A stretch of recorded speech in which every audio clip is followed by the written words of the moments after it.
2 garçons dans l'espace, une mission, une IA particulièrement suspecte.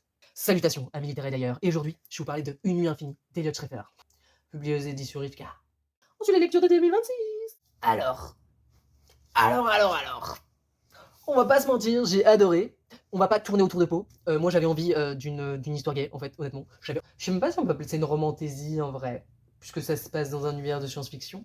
Mais on va pas se mentir, rien que sur la couverture, il y a une tension sexuelle. Oui, Kodiak et Ambrose, le but, c'est qu'il y ait une relation amoureuse. Mais après, ce qui est très intéressant avec cette histoire, c'est que ce n'est pas qu'une histoire amoureuse.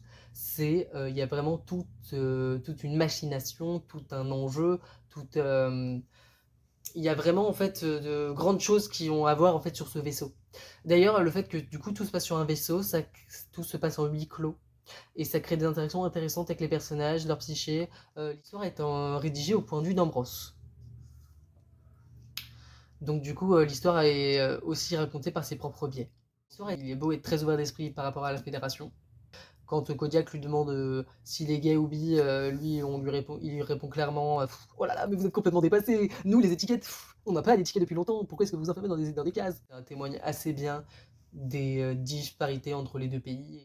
Ce qui est très intéressant, c'est que l'auteur joue beaucoup, mais beaucoup avec la présentation. C'est-à-dire que oubliez les conventions classiques des romans. Quand je vous disais que certains auteurs se faisaient plaisir sur la maquette, mais lui, c'est un dieu en la matière. Hein.